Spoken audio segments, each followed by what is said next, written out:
Hi there, welcome to No Nonsense Whisky. My name is VinPF, and on today's episode we've got something, as I sometimes say, it's a little bit special. Now, I should say at the top of the show that Nine Rivers sent me this bottle, and I'll get into the bottle itself a bit later on, but before I do that I want to talk a little bit about Nine Rivers itself and how it got onto my radar and why I think it should be on your radar. Now, Nine Rivers is a distillery being built in China, and funnily enough, they got in touch with me via LinkedIn.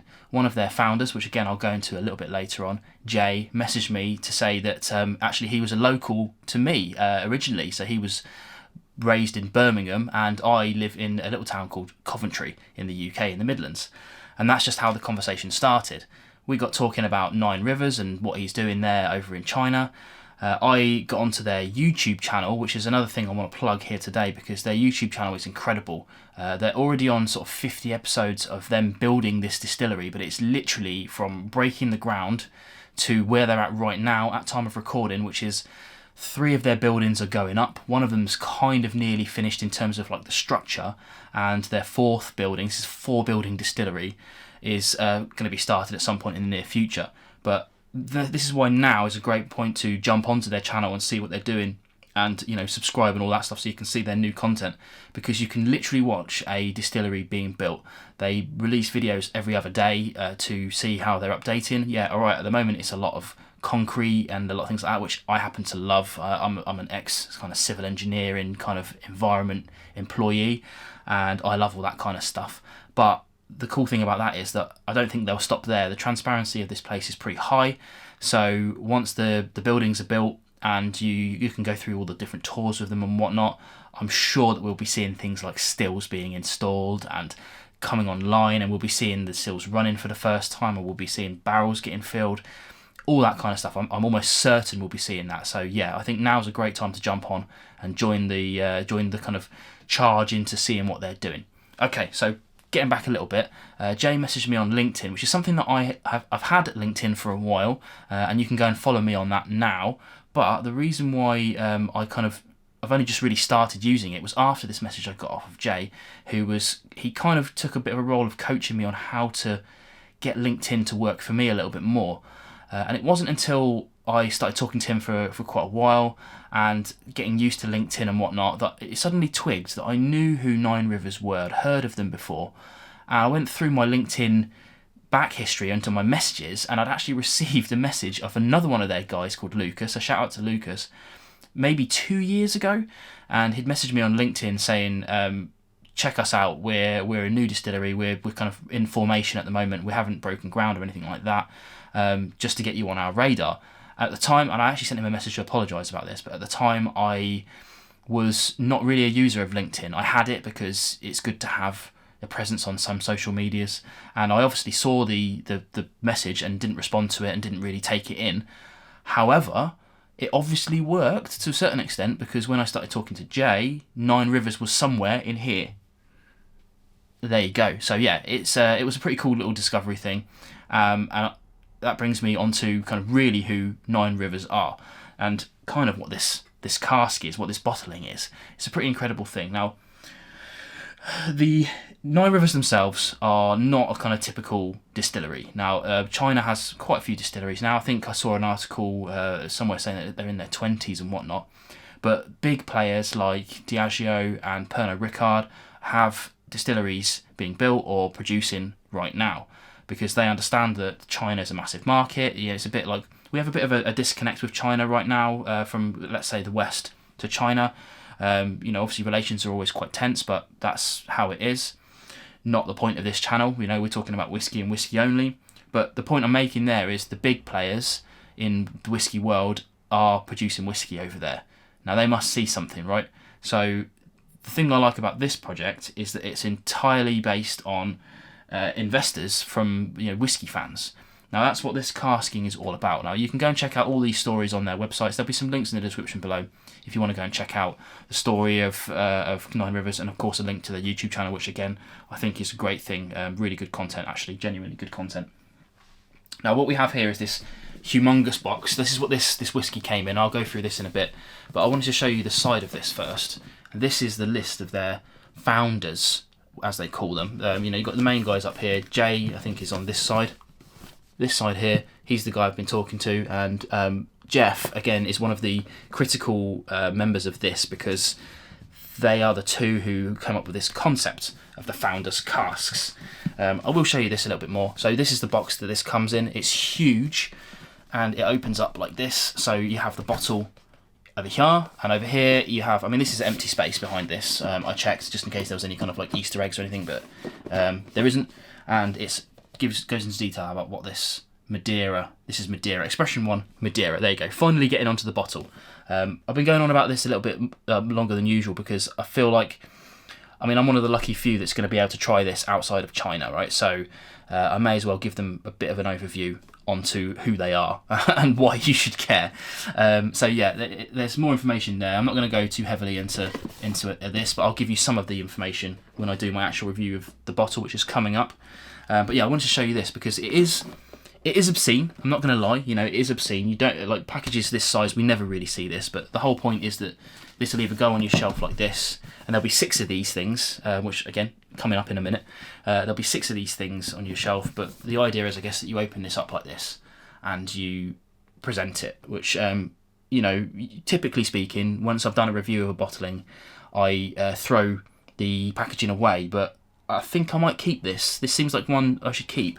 A final little detail here as well, if I can get my head in here as well. Down the bottom here is what the distillery is going to look like. You can see, so 4 buildings. I can't remember exactly what's what, but you've got one for cask maturation, one for mashing, one for distilling, and I forget what the other one's for. I'm not sure if they're doing their own floor malt or anything like that. Maybe. But yeah, there you go. That's the obscenely huge case. But they do bang on the website about sustainability and recyclable materials, so that's kind of the reason why they took the option to make it so massive, because they managed to get hold of like recycled materials. Okay then, right. Finally then, after many minutes of waffling on about Nine Rivers, we have this bottling here. Now this is the Expression number 1 Founders Cask Madeira. Now this is the point of this, obviously, as I mentioned earlier, they're being built right now, so this isn't their liquid per se. The idea behind this is that the 2 main founders, like I talked about earlier, Jay and Jeff, they got together to figure out what casks they already had and how they could present them in such a way that they could basically give an idea about what they're trying to aim for with their distillery that they're building. That snowballed out of control to the point where, when other founders found out about it, and then the greater world around them found out about it, it became that they couldn't just have a couple of bottles to celebrate it between themselves. They needed to release this. At the moment, this is only available in China, unless you're apparently me and you know some people. But yeah, I've got this. I don't think anyone else is going to be able to get this, unfortunately. That said, if you do see me in person at a whiskey club or whatnot, I might just have this on me, because I'm all about the sharing, not the keeping. So yeah, we have Expression number 1, which might lead you to believe there'll be multiples of, and you'd be correct. I'll put a graphic up on the screen, but I'm going to basically talk about this one alone. There are going to be 6 other expressions of different finishing types. Now these here are roughly about 50 quid if you do the conversions in China. So obviously you buy this in China, 50 quid isn't bad really for a kind of like a release that's helping to support the newer distillery. And it should probably be a good point of saying here that although obviously they sent me this bottle to show my support for the project, they have the ability to buy bricks for the wall that's going to go up outside their distillery. So I took the opportunity, without telling them, they don't know this yet, so hopefully when they watch this they'll find out, that I bought a brick to show my gratitude for this. So yeah, alright, technically I got this sent over, but yeah, technically I also paid for it one way or another. But yeah, you can do that as well. You don't have to be in China just to buy a brick. So if you're interested in that sort of thing, again, you can find it on their website. So I'm not going to talk about the other 5 in this group. If I manage to get my grubby mitts onto any of those other ones, I'll probably cover them at the time. But today we're just talking about this one. So finally then, we have the Expression 1 Madeira, and this is cask strength 53.4%. They go natural, chill filtered all over the labels and on the website. They don't talk about natural colour, so today I'm not going to talk about colour. A couple of little features I don't often talk about. They've got a really cool bottle. You can see here they've got Nine Rivers embossed in the side, and they've got their logo in the bottom, which is this 9, and then I guess what's meant to be the rivers underneath. Pretty cool bottle if I say so myself. Nice, if I show you as well, synthetic cork, which I know is a bit of a field divider, but I really like a synthetic cork. I don't really like corks. They tend to break apart, and I don't think they're a good seal, but I don't think they're the best seal that they can possibly be for a bottle. I'm not talking about that here today. I moaned about that enough. Finally then, so the stats behind this are it's a almost 5-year-old whiskey, originally aged in first fill and ex-bourbon barrels and then finished in Madeira casks. I don't know if that finish pushed it over the 5 years or not, but it's kind of irrelevant. We don't know the actual age of this. I don't know the original distilleries. Like I said earlier, this wasn't distilled by them. It was just casks that some of the founders owned. So I don't know the original distilleries or what the blend is involved in this. I'm pretty sure they wouldn't tell me even if I asked, but I don't tend to delve into stuff like that. It's kind of irrelevant. 600 bottles were available of this. These are all sold out. There are available 2 and 3 if you're in China. But yeah, okay. Finally, I've been saying that a lot. Let's get onto the tasting and see what we've actually got on the nose. Now for me, this has got huge vanilla flavours at the front. Think kind of creme brulee. It's that kind of like those vanillas, that kind of charred caramel, sugary notes going on. Delve a bit deeper, you've got some orchard fruits like your apples and things like that. Wouldn't even want to guess what distillery this is. It's quite sprightly on the nose. It isn't portraying any youth, so if I tried this without knowing that it was 5 years, or around that 5 year mark, I wouldn't have guessed it was that youthful, which is kind of cool. We like that. Let's try on the palate.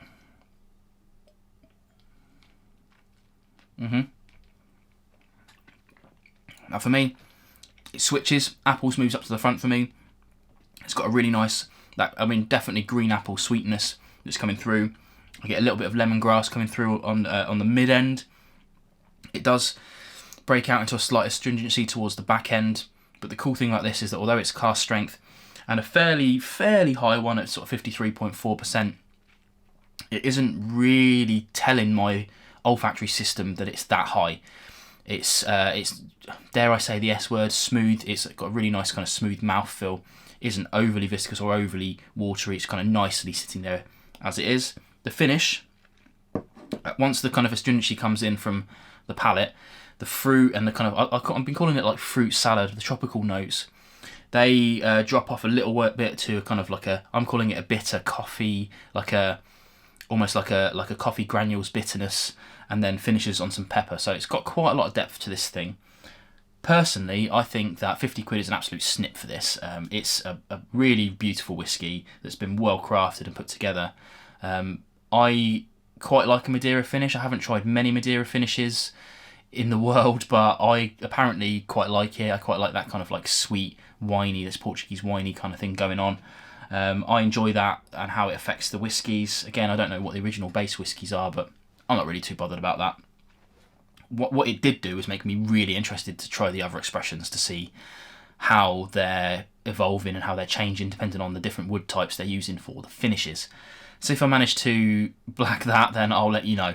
But in any case, that's my conclusion of this. I think that the money that this cost in China is an absolute bargain. So hopefully, if you're watching in China or you have the availability to get hold of it, hopefully you did get hold of some. And if not, hopefully you'll be now interested in Nine Rivers and you'll be on your radar, because this place is huge, right? It's like 7.5 million litres or something like that per annum. So in terms of Scotch distilleries, it would be right now, it'd be somewhere placed like 8th, 9th, 10th in terms of volume, which is crazy, right? So this is huge. This is huge distillery. There aren't many distilleries in the world that are bigger than it.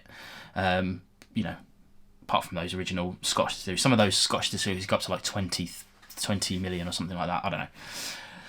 Yeah, hopefully these guys are now on your radar. Go into the comments, check out their YouTube channel, go and check out their website, because I think, in sort of 3 to 5 years' time, we're going to be seeing these guys in gusto, and hopefully I'm the one that brought them to you. But yeah, thanks for watching. I'm going to enjoy the rest of this, and like I said earlier, if you see me in real life, ask me for a dram of this, because I'm sure I'll have some for you. Cheers.